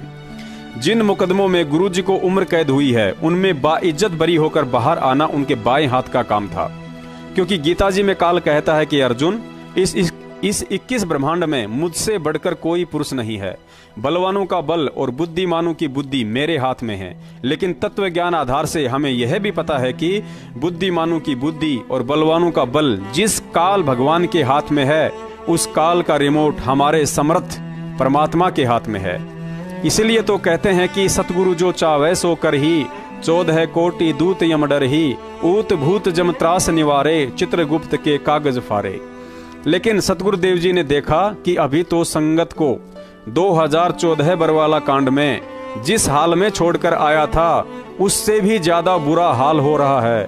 लोग मुझे छोड़कर काल की गोद में बैठे हैं। गुरुजी को छोड़ने का मतलब उनकी भक्ति त्यागने से नहीं, बल्कि तत्व ज्ञान लेकर भी अंधे होकर ज्ञान विरुद्ध मनमाना आचरण करने से है, जो संगत पिछले 5 साल से लगातार गद्दार सतलोक आश्रम मैनेजमेंट हरियाणा के इशारों पर चलकर कर रही है। गुरुजी ने हमें 26 साल से अपना तत्व ज्ञान देते हुए सत्संग रूपी खीर खिलाई, जबकि सतलोक आश्रम मैनेजमेंट उन्हीं सत्संगों के विरुद्ध हमें भक्ति विरुद्ध मनमाने आचरण करवाकर काल की लैट्रिन खिला रहा है। परमात्मा ने सत्संगों में बताया कि 26 साल में किसी भी जातिगत दल को समर्थन या पार्टी को वोट डालने के लिए संत रामपाल जी महाराज जी ने नहीं कहा, लेकिन एक झटके में उनके गद्दार भाई महेंद्र और महेंद्र के मनमुखी मैनेजमेंट ने हरियाणा के जातिगत जाट आंदोलन को आरक्षण के लिए तन मन धन से समर्थन देकर, राजस्थान के राजपूत संगठनों को गैंगस्टर आनंदपाल सिंह की सीबीआई जांच के लिए तन मन धन से समर्थन देकर, अजमेर रैली में माता पद्मावती और जय भवानी के नारे लगवाकर, हरियाणा रोडवेज कर्मचारियों की हड़ताल का तन मन धन से समर्थन देकर, भक्तों से 2016 में भक्ति मार्ग के विरुद्ध लाखों भक्तों से राष्ट्रपति से इच्छा मृत्यु के लिए लेटर लिखवाकर, वह वर्तमान में कांग्रेस पार्टी को वोट डलवाकर हमारे से वे भक्ति विरुद्ध समस्त कुकर्म करवा डाले जिनको गुरुजी ने सदा ही भक्ति मार्ग में बाधक बताया है। परमात्मा भी देख रहा होगा कि जिन्हें सतलोक का मार्ग बताया था वे सारे के सारे अंधे होकर यमलोक की तरफ जा रहे हैं। जिस मैनेजमेंट की आंखों के सामने वह परमात्मा 2008 में बिना किसी वकील और पैसों के सुप्रीम कोर्ट से बाइज्जत जमानत पर बाहर आया था, आज उसी परमात्मा की जमानत के नाम पर संगत को मूर्ख बनाकर वकीलों की फौज खड़ी करके उनकी फीस के नाम पर करोड़ों में लूटा जा रहा है। गुरुजी का ठप्पा लगाकर, खुद की प्रिंटिंग प्रेस लगाकर कम कीमत में पुस्तकें छापते हैं और बाहर उनको बेचने के लिए फ्री के मजदूर मिल जाते हैं। यहाँ भी इस अनमोल ज्ञान को आलू टमाटर की तरह बेचकर 50% तक कमाई की जा रही है। जबकि परमात्मा को धर्मदास जी ने कहा था कि धर्मदास जी, कति आधीन दीन हो प्राणी, ताते कहिए यह अकथ कहानी। इस अनमोल तत्व ज्ञान की चर्चा आप उस जीव से करना जो उसे सुनने को आतुर हो, आधीन हो। उधर पुस्तकें पढ़कर कोई नाम लेता है तो फिर दान, ज्योति और पाठ के नाम पर कमाई हो जाती है। जबकि गुरुजी के सरकारी वकील का कहना है कि 5 साल हो गई हैं। गुरुजी ने टीवी केबल कनेक्शन के लिए 2 बार चंडीगढ़ हाई कोर्ट में याचिका लगाई, लेकिन कोर्ट ने साफ साफ मना कर दिया कि उनकी सुरक्षा के लिहाज से टीवी फैसिलिटी उपलब्ध नहीं करवाई जा सकती है। साथ ही सरकारी वकील ने बताया कि गुरुजी के साथ उनके कमरे में 2 अन्य व्यक्ति और रखे जाते हैं। एक तो कैदी होता है और दूसरा व्यक्ति जेल की तरफ से निगरान, यानी उन पर 24 घंटे कड़ी नजर रखता है ताकि उनकी सुरक्षा में कोई सेंध ना मार सके। फिर ऐसे में 300 पेज की पुस्तकें और सैकड़ों पत्र जेल से लिखकर कैसे आ सकते हैं। जब सतलोक आश्रम मैनेजमेंट के इस पाखंड का पर्दाफाश करने के लिए मलोट पंजाब से मेरठ सतसेवक करणदास जी ने हिसार जेल में आरटीआई के तहत सूचना मांगी तो हिसार जेलर का जवाब आया कि संत रामपाल जी महाराज जी ने पिछले 5 साल से हिसार जेल से ना ही तो कोई पुस्तक लिखकर बाहर भेजी है और ना ही कोई पत्र। देखिए सरकारी वकील का वीडियो और आरटीआई का जवाब। द्वारा दायर की गई याचिका पर जो एडिशनल सेशन जज हिसार द्वारा टेलीविजन और केबल नेटवर्क उपलब्ध करवाने के लिए आदेश दिए गए थे, उस पर पंजाब हरियाणा हाईकोर्ट ने रोक लगा दी और तथाकथित संत रामपाल को 20 जुलाई के लिए नोटिस जारी किया गया है। इस मामले की सुनवाई के दौरान अदालत में क्या कुछ कार्रवाई हुई, इस बारे में खास बातचीत की हमारे संवाददाता अनिल कुमार ने हरियाणा के एडिशनल एडवोकेट जनरल दीपक सब्रवाल से। कथित संत रामपाल मामले में आज हाई कोर्ट में सुनवाई थी। सुनवाई के दौरान क्या हुआ, इस समय मेरे साथ हैं हरियाणा के एडिशनल एडवोकेट जनरल दीपक सब्रवाल, इनसे जानते हैं। जी सब्रवाल, आज बाबा रामपाल के मैटर में जो एडिशनल सेशन जज ने ऑर्डर किया था कि जो इनको सिक्योरिटी सेल में टेलीविज़न और केबल नेटवर्क की सुविधा उपलब्ध कराई जाए, उस ऑर्डर को हरियाणा सरकार द्वारा हाई कोर्ट में चैलेंज करा गया था। तो हाई कोर्ट में 20 जुलाई की डेट लग गई थी क्योंकि पिछली 2 बार में उसकी court time was over, therefore case take up नहीं हो सका। तो अब बाबा रामपाल ने इस ऑर्डर के खिलाफ कंटेम्प्ट पिटीशन फाइल कर दी थी सुपरिटेंडेंट हिसार जेल के खिलाफ, जिसमें 30 मई के लिए नोटिस हुआ था। तो हमने इसमें अब प्रीपोनमेंट की एप्लीकेशन लगाई थी कि इस केस को 30 मई से पहले सुना जाए। आज मानयोग हाई कोर्ट ने हमारी एप्लीकेशन को अलाउ करके और जो मेन क्रिमिनल रिवीजन है उसको मेरिट्स पे सुनते हुए नोटिस इशू कर दिया है बाबा रामपाल को, और इन दी मीन टाइम जो ऑपरेशन ऑफ द ऑर्डर है एडिशनल सेशन जज का, उसको स्टे कर दिया गया। सब्रवाल जी, ये पूरा मामला क्या है? मामला ये है जी कि जो हमने बाबा रामपाल को हाई सिक्योरिटी सेल में रखा हुआ है, जिसमें सिर्फ 3 ही कैदी होते हैं, बाबा रामपाल और 2 और कैदी, जिनमें से एक निगरान होता है और एक साथ में और कैदी है। तो ड्यू टू सिक्योरिटी रीजन, बाबा रामपाल की ही सिक्योरिटी रीजंस की वजह से कि कोई उनको क्षति ना पहुंचे, उनको स्पेशल सेल में रखा हुआ है। तो मानयोग हाई कोर्ट के डिवीजन बेंच का एक फैसला है जिसके बेस पे हम सिक्योरिटी सेल में टेलीविज़न और केबल नेटवर्क की सुविधा नहीं उपलब्ध करवा सकते। उस डिवीजन बेंच की जजमेंट पे आज हमने रिलाई करा है कि जो एडिशनल सेशन जज द्वारा ऑर्डर पास किया गया है वो कंट्रेरी है डिवीजन बेंच की जजमेंट के। तो कोर्ट ने हमें सुनते हुए उस मामले में नोटिस इशू करके और operation of the order stay कर दिया है। ये थे मेरे साथ हरियाणा के एडिशनल एडवोकेट जनरल दीपक सब्रवाल। इनका कहना है कि आज हाई कोर्ट ने सेशन जज के आदेश पर रोक लगा दी है। उन्होंने ये भी स्पष्ट कर दिया है कि ड्यू टू सिक्योरिटी रीजन तथाकथित संत रामपाल को टीवी उपलब्ध नहीं करवाया जा सकता। कैमरामैन संजय के साथ अनिल कुमार, टोटल न्यूज, चंडीगढ़।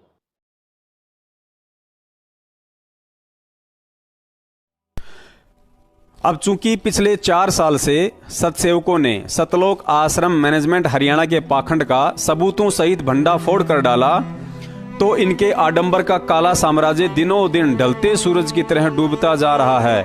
तो इन्होंने एक अंतिम चाल चली नकली ऑडियो की। संगत में 2-2 मिनट की नकली ऑडियो भेजकर भक्तों को पुनः मूर्ख बनाने की कोशिशें की गई, लेकिन ज्यादातर संगत अब इनकी इंग्लिश चाल को समझ चुकी है। दूसरी बात, हम क्यों और कैसे यकीन करें कि जो ऑडियो मैनेजमेंट भेजता है वे हमारे सतगुरुदेव जी की हैं, क्योंकि उन ऑडियो में ज्ञान विरुद्ध बातें बोली जाती हैं जो एक गुरु भगत को स्वीकार्य नहीं हो सकती।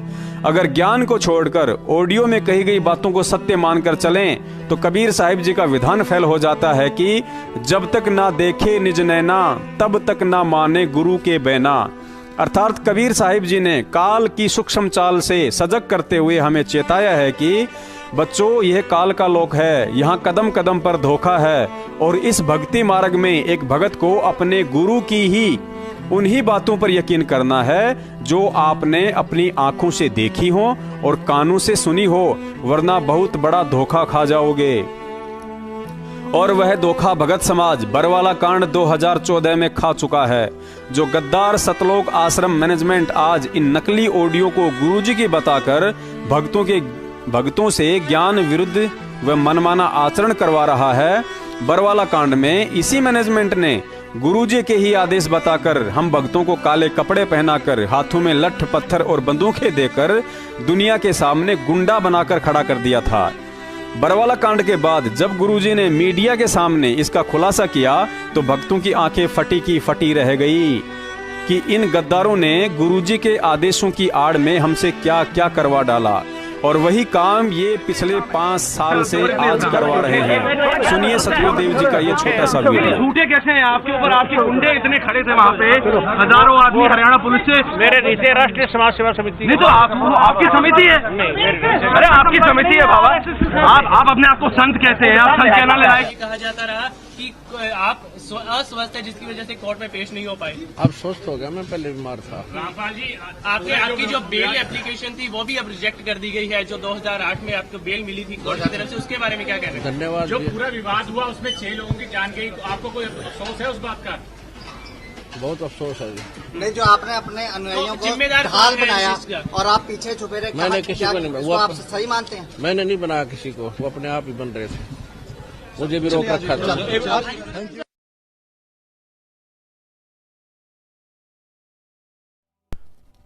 दूसरी बात, शुरू में ही बता दिया जा चुका है कि यह आध्यात्मिक मामला है। इस तत्व ज्ञान को विज्ञान करोड़ों वर्षों में भी नहीं सुलझा सकती है, लेकिन इस विज्ञान को संत रामपाल जी महाराज जी ने तत्व ज्ञान की मदद से 2 मिनट में पूरा सुलझा डाला। हम विज्ञान की माने या तत्व ज्ञान की? विज्ञान कहती है कि इंसान के पूर्वज बंदर थे, अर्थात इंसानों की उत्पत्ति बंदर से हुई है, जबकि तत्व ज्ञान कहता है कि इंसान और बंदर दोनों अलग अलग योनि हैं। ठीक इसी तरह जब भगत समाज ने हिसार जेल के नाम से संगत में भेजी जा रही नकली ऑडियो को सच साबित करने के लिए बेंगलोर की किसी लेबोरेटरी की रिपोर्ट भेजी है कि इस ऑडियो की आवाज व गुरुजी के सत्संगों की आवाज दोनों एक जैसी ही हैं, लेकिन तत्व ज्ञान कहता है कि परमात्मा की आवाज को विज्ञान और लेबोरेटरी तो क्या स्वयं काल भगवान भी नहीं पहचान सकता है, क्योंकि परमात्मा उसे भी धोखे में रखकर अपना ज्ञान प्रचार करते हैं, लेकिन वह पहचान में नहीं आता है और ना ही काल उसे पहचान पाता है कि यह वही संत है या कोई अन्य। दूसरी बात, तत्व ज्ञान कहता है कि काल भगवान स्वयं भी गुरु का रूप बना सकता है। मालिक कहते हैं झूठा गुरुआ काल है गुरु का धर्या स्वरूप, और गुरु की आवाज भी निकाल सकता है। इसके लिए गुरुजी ने अपने सत्सेवक बच्चों को इंद्रमती का उदाहरण देकर समझा रखा है। कबीर साहिब जी ने इंद्रमती से कहा था कि बेटी, कल मेरे रूप में काल आएगा और तू उस दिन उसे दंडवत प्रणाम मत करना। मैंने तुझे जो नाम दिया है इसका सुमरण करना, इससे उसका वास्तविक काल स्वरूप सामने आ जाएगा। दूसरे दिन ठीक ऐसा ही हुआ। इंद्रमती अपने कक्ष में आराम कर रही थी, तभी उसके कानों में गुरुजी की आवाज सुनाई दी। वह समझ गई कि काल आया है, लेकिन इंद्रमती ने उसे दंडवत प्रणाम तक नहीं किया और नाम का जाप करने लगी। तो कुछ ही देर में काल के शरीर से गुरुजी का आवरण हटने लगा। काल ने सोचा जरूर इसके पास कोई प्रबल शक्ति है और कहा कि तुझे तो मैं बाद में देखूंगा। दोपहर के बाद 4 बजे सी काल आया सतगुरु रूप में। आवाज लगाई कि इंद्रमती। रानी ने देखा गुरुदेव आगे। परमेश्वर ने कहा था कि उस दिन मेरे रूप में काल आएगा, तू उठ के सत्कार भी मत करना उसका, अन्य समय में। उसके बाद अगर गुरुदेव का सत्कार नहीं करोगे तो तुम नाम रहित हो जाओगे, लेकिन ये मेरा आदेश है उस दिन के लिए बेटी। अब सामने देखा वो परमेश्वर रूप में, अपने गुरुदेव के रूप में, और काल आया कि इंद्रमती क्या कर रही है बहन। इंद्रमती ने देखा कि ये तो सचमुच आ गया, क्योंकि गिग्गी तो बंध ही रही थी और उंगलियां पर गिन रही थी। तीसरा दिन और लास्ट समय चल रहा था। उसी समय सिमरन शुरू कर दिया जो मंत्र दिया था। 2 मिनट के बाद डरती डरती नाकें खोली तो उस काल का वो स्वरूप बदल। पुण्यात्माओं, अब आप ही बताइए, गुरु के साक्षात मुखारविंद से सुने हुए तत्व ज्ञान को छोड़कर हम कैसे किसी ज्ञान विरुद्ध नकली ऑडियो पर यकीन करें कि वह आवाज हमारे सतगुरुदेव जी की है। सतलोक आश्रम मैनेजमेंट हरियाणा जिस बेंगलोर की लेबोरेटरी की रिपोर्ट के आधार से संगत में यह भ्रम फैला रहा है कि हमने जब गुरुजी की ऑडियो को और सत्संगों को लेबोरेटरी में जांच करवाया तो लेबोरेटरी वालों ने कहा कि यह दोनों आवाज एक ही व्यक्ति की हैं। पुण्यात्माओं, सबसे पहला सवाल तो यह है, यदि सतलोक आश्रम मैनेजमेंट हरियाणा को इस बात का पक्का पता है कि ये जो ऑडियो आ रही हैं वे हिसार जेल से गुरुजी की ही आ रही हैं, तो इन नालायकों ने अपने गुरुजी की आवाज पर कैसे विश्वास ना करते हुए बेंगलोर में लेबोरेटरी से जांच करवाई।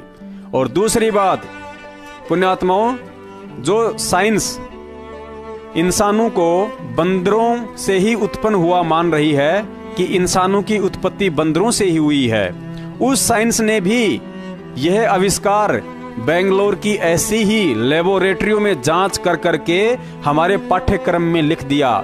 लेकिन संत रामपाल जी महाराज जी ने वास्तविकता बताई कि इंसानों की उत्पत्ति बंदरों से नहीं, बल्कि इंसान और बंदर दोनों अलग अलग योनि हैं।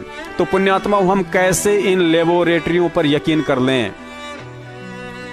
पुण्यात्माओं, अगर सतगुरुदेव जी सामने होते तो हम उन्हीं की बताई विधि अनुसार पहले दंडवत प्रणाम करके जांच कर लेते कि कहीं गुरुजी का भेष बनाकर ये नकली आदेश काल तो नहीं दे रहा है। लेकिन धर्म संकट यह है कि अब मोबाइल के आगे दंडवत प्रणाम करने से कैसे पता चलेगा कि इसके माध्यम से जो आवाज आ रही है वह हमारे गुरुदेव की ही है या काल भगवान की है। काल तो इतनी प्रबल शक्ति है जो गुरुजी की आंखों के सामने आश्रम में घुसकर महेंद्र के माध्यम से कांड करवा सकता है, तो क्या मोबाइल में घुसकर गुरुजी की आवाज नहीं बदल सकता? अतः इन नकली ऑडियो को सत्य मानकर भक्ति विरुद्ध कर्म करना चाहती है यदि संगत तो बेशक करे, हमें किसी पर कोई दबाव नहीं डाला है। लेकिन सत्सेवक इस भक्ति मार्ग पर ऑडियो आधार से नहीं बल्कि तत्व ज्ञान आधार से ही चलेंगे। अब की बार इन पाखंडियों की विज्ञान और लेबोरेटरी के बहकाव में आकर वह गलती नहीं करनी है जो युगों युगों से करते आ रहे हैं। तत्व ज्ञान कहता है कि हम जिस गुरु की भक्ति कर रहे हैं वह कभी भी दोगली बातें नहीं करता जो इन ऑडियो में कही जाती हैं। तो ये ऐसे कुसंगत होती है, वो बर्बाद करती है उन्हीं को जो मंद बुद्धि होते हैं। नहीं तो ज्ञानवान तुरंत सोच लेते ये कोई बात है। इतने दिन हो गए गुरुजी ने, 15 साल हो गए, मैं नाम देते न किसी को ऐसा कुछ कहा नहीं, कोई ऐसी दोगली बात करी नहीं। तो उन दुष्टों ने ऐसी चाल चली कि गुरुजी का आदेश बता दिया, सब बेचारे 10-20 ये उनके द्वारा बताई गई क्रिया करने लगे, तो हमारे उसे खत्म हो गए भगवान के अकाउंट से। अब उनको पता लगा, सभी अपना क्षमा याचना कर रहे हैं। 10-20 खराब हुए थे, फिर सेट हो गए, उनको नाम दे दिया। पुण्यात्माओं, अब आगे रही बात सतगुरुदेव जी के जेल से बाहर आने की या उनको बाहर निकालने की, तो यह सत्य है कि सतगुरुदेव जी कानून के तहत ही जेल के अंदर गए हैं और जाहिर सी बात है बाहर भी कानूनी तरीके से ही आएंगे। लेकिन उन्हें एक सामान्य संत समझते हुए जिस तरह पिछले 4 साल से सतलोक आश्रम मैनेजमेंट द्वारा ड्रामे किए जा रहे हैं, उनकी कतई आवश्यकता नहीं है। क्योंकि 2008 में बिना किसी वकील के सुप्रीम कोर्ट से बाइज्जत जमानत पर बाहर आकर सतगुरुदेव जी ने साबित कर दिया था कि सांच को आंच नहीं है। सत्य को कुछ समय के लिए दबाया जा सकता है लेकिन मिटाया नहीं। यदि सतलोक आश्रम मैनेजमेंट वाले 38 वकीलों की फालतू की फौज भी खड़ी नहीं करते और उन वकीलों की फौज के नाम पर संगत से गुरुजी की जमानत के नाम पर दान की भीख भी नहीं मानते, तो भी उस सतवादी संत को निर्धारित समय यानी ठीक के वक्त पर जेल से बाहर आने से दुनिया की कोई भी कोर्ट या जज नहीं रोक सकता। सतलोक आश्रम मैनेजमेंट हरियाणा ने तो मात्र संत को जेल में बैठाकर मौके पर चौका मारते हुए, संगत की भावनाओं के साथ खेलते हुए करोड़ों अरबों में प्रॉपर्टी बनाकर अपना उल्लू सीधा किया है। संगत का भक्तों पर विश्वास व भोलेपन का नाजायज फायदा उठाते हुए अपने उन सभी रिश्तेदारों को कुछ दिनों के लिए नाम दीक्षा दिलवा कर जिनके रिश्ते नहीं हो रहे थे, उन नालायकों के फेरे फिरवा दिए। मध्य प्रदेश के स्टेट कोऑर्डिनेटर विष्णु साहू जैसे लोगों ने, जिसने कभी काम धंधे को हाथ लगाया नहीं, लेकिन संगत से आ रही हराम की कमाई पर अपने बच्चे को उच्च शिक्षा के लिए विदेश भेज दिया। जिन कोऑर्डिनेटरों की बरवाला कांड से पहले साइकिल खरीदने की औकात नहीं थी, आज वे 4 पहिए की गाड़ियों में घूमते नजर आते हैं। जिन कोऑर्डिनेटरों के बच्चे की पिछवाड़े से पैंट फटी हुआ करती थी, आज वे 3-3 हजार की जींस और हाथों में 30 हजार के मोबाइल फोन लेकर घूमते नजर आते हैं। बरवाला कांड से पहले जो कोऑर्डिनेटर स्वयं 10 दिन में एक बार नहाया करते थे, आज हराम की कमाई के चलते अपने आप को उस क्षेत्र के विधायक से कम नहीं समझते हैं। सवाल पूछने पर भक्तों को ऐसे धमकी देते हैं जैसे भगत समाज पहले उनके बाप दादों के यहाँ गाय भैंस का गोबर ढोने का काम किया करते थे। स्टेट कोऑर्डिनेटर की तो बात ही छोड़ दीजिए, उन्होंने तो अपने आप को सतलोक का द्वारपाल ही समझ लिया है। यदि कोई भगत गुरुजी से पहले उनके आदेश मानकर उनकी गुलामी नहीं करेगा तो उसे 100 जन्म भी सतलोक नसीब होने वाला नहीं लगता। और इन 2 कौड़ी के कौवों की यदि आज इतनी औकात हो रही है तो इसकी जिम्मेदार भी संगत है, जिनकी मूर्खता और अंधविश्वास के चलते सतलोक आश्रम मैनेजमेंट को इस भक्ति मार्ग में पाखंड फैलाने का मौका मिला है। और इसी बात का फायदा उठाते हुए मैनेजमेंट वालों ने 5 साल में वो गदर मचाया है जिसकी कोई हद नहीं है। अंधे होकर बिना आगा पीछा देखे तारीखों पर जाकर अपनी मूर्खता का प्रमाण और प्रशासन के द्वारा सतगुरुदेव जी को तकलीफ पहुंचाने में संगत ने कोई कसर नहीं छोड़ी।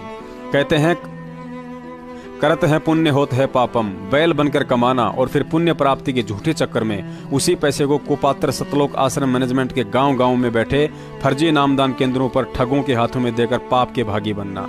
5 साल होने को आई, लेकिन आज भी 90% संगतों को इस बात की जानकारी तक नहीं है कि गुरुजी पर कुल कितने मुकदमे लगे हैं, कितने खत्म और कितने अभी चल रहे हैं, उन मुकदमों में कितने वकील हैं और गुरुजी ने कोर्ट में किसके खिलाफ बयान देकर उसे बरवाला कांड का दोषी बता रखा है। संगत ने परमात्मा को मदारी समझ लिया है कि गुरुजी चमत्कार करेंगे, गुरुजी चमत्कार करेंगे, जबकि 26 साल से गुरुजी यही कह रहे हैं कि भक्तों को चमत्कार के भरोसे नहीं बल्कि ज्ञान के भरोसे चलना है। चमत्कार ही देखना है तो 100 रुपए का टिकट खरीद कर किसी सर्कस में चले जाइए, वहां 2 मिनट में एक जादूगर शरीर को बीच से काटकर वापस वैसा ही जोड़ देता है। जरा गौर से विचार करेंगे तो पता चलेगा कि वर्तमान में संगत के विकेट पर विकेट गिर रहे हैं, अर्थात काल एजेंट सतलोक आश्रम मैनेजमेंट के हर एक भक्ति विरुद्ध मनवश आचरण में सहयोगी भगत परमात्मा के विधान के खिलाफ चलकर उनके हृदय से उतरते जा रहे हैं, अर्थात फेल होते जा रहे हैं। सतलोक में परमात्मा के विधान को त्याग कर काल में आसक्ति लगा बैठे और अब यहाँ भी परमात्मा के विधान के खिलाफ उसी काल एजेंट सतलोक आश्रम मैनेजमेंट के गद्दारों के फर्जी आदेशों के गुलाम बनते जा रहे हैं और फिर भी आशा करते हैं सतलोक जाने की। ये तो वही हाल हो गया जो गुरुजी ने अपनी वाणी में बताया था कि अहरण की चोरी करके करे सुई का दान और छत पर चढ़कर देख रहा है कि गुरुजी आए नहीं लेकर विमान। भक्तों के बहुत से फोन आए कि भगत जी हमें नाम जाप से वैसा लाभ नहीं मिल पा रहा है जो लाभ 2014 से पहले मिलता था और ना ही भक्ति में वैसा मन लगता है। पुण्यात्माओं, गुरुजी ने हमें गीता जी अध्याय 16 का श्लोक 23 पढ़कर बताया कि शास्त्र अनुकूल भक्ति को त्याग कर जो मनमाना आचरण करते हैं उन्हें ना ही तो लाभ होता है और ना ही सिद्धि। अब संगत खुद अपने आप को तत्व ज्ञान के तराजू में तोलकर देख ले कि हम कितने पानी में हैं। वर्तमान में कितने भगत गुरुजी के बताए अनुसार मार्ग पर चल रहे हैं और कितने भगत काल एजेंट सतलोक आश्रम मैनेजमेंट के इशारों पर अंधे होकर जाट आंदोलन, राजपूत आंदोलन, रोडवेज आंदोलन और कांग्रेस को वोट देकर भांगड़ा डांस कर रहे हैं और उम्मीद कर रहे हैं काल के सिर पर पैर रखकर सतलोक जाने की। दूसरी बात गुरुजी ने बताई कि यदि प्रधानमंत्री को कोई गलत शब्द बोल दे या उसके काफिले में बाधा उत्पन्न करने की कोशिश करे तो प्रधानमंत्री उसे कुछ नहीं कहता, लेकिन उसके बॉडीगार्ड बाद में उसकी देही को तोड़ते हैं। ठीक इसी तरह गुरुजी ने बताया कि काल भगवान का इष्ट देव भी वही कबीर परमात्मा है और उसके इष्ट देव के साथ यदि कोई छल कपट या धोखा करता है या उन धोखेबाजों का कोई सहयोग करता है तो समझदार को इशारा काफी है कि उन जीवों को कितना सुख व दुख मिलेगा। तथा काल भगवान के इष्ट देव के साथ वर्तमान में जिसने धोखा किया है वह सतलोक आश्रम मैनेजमेंट है और संगत ने इस धोखे में इन धोखेबाजों का कुछ तो बरवाला कांड में सहयोग किया और कुछ आज उनके मनमाने आचरणों में शामिल होकर सहयोग कर रही है। और जब तक संगत द्वारा उन धोखेबाजों का इसी तरह सहयोग होता रहेगा तब तक कोई भी भगत गुरुजी के जेल से बाहर आने की उम्मीद ना करे। यही परम सत्य है। आज गुरुजी के दुख व जेल जाने का मुख्य कारण मनवस मैनेजमेंट के गद्दारी और तत्वज्ञानी संगत की नादानी है और जब तक यह गद्दारी और नादानी साथ साथ चलती रहेगी तब तक सतगुरुदेव जी जेल से बाहर आने की दया नहीं करने वाले हैं। गद्दार तो वफादार नहीं बनने वाले हैं, लेकिन यदि संगत ने नादानी त्याग कर समझदारी दिखा दी तो समझो हम परमात्मा को प्रसन्न कर रहे हैं और जिस दिन वह दयालु परमात्मा प्रसन्न हो गया उस दिन उसे जेल से बाहर आने के लिए 40-40 वकीलों की फालतू की फौज और संगत के करोड़ों रुपयों की जरूरत नहीं, बल्कि उनका सरकारी वकील और उस वकील की 500 रुपए की फीस ही काफी होगी। इसके लिए अंतिम रास्ता यही है कि हम गुरुजी को पहचानें, उनके संविधान और मिशन को समझें, फिर गद्दारों का साथ छोड़कर उनके मार्गदर्शन अनुसार भक्ति और अपनी रोजी रोटी का धंधा करें और उनसे भक्ति व मर्यादा की भीख के साथ साथ उनके आगे हृदय से यही अरदास करते रहें कि हे बंदी छोड़, अब दया करो हम नीचों पर। हम दोनों कान पकड़कर और जमीन में नाक रगड़ रगड़ कर बार बार अपनी मनवस आचरणों की आप जी के सामने दंडवत समायाचना की प्रार्थना करते हैं। हमें माफ कीजिए गुरुदेव, हमें माफ कीजिए। सत साहिब।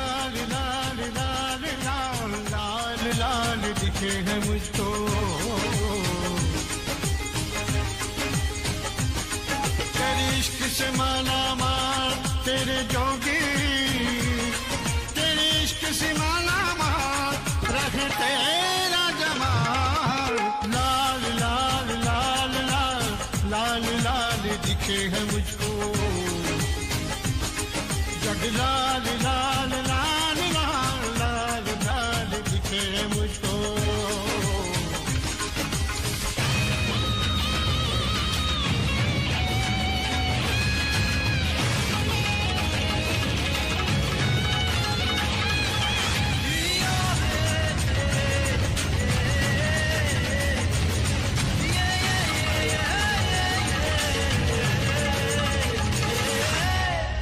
जिंदगी कदम कदम पे देती है यूं तो धोखा, उसकी बात बन जाती है जो ना गवाए मौका।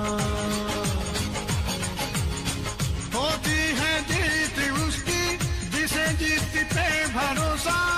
जिंदगी कदम कदम पे देती है यूं तो धोखा, उसकी बात बन जाती है जो ना गवाए मौका। तुम सच के साथ है तो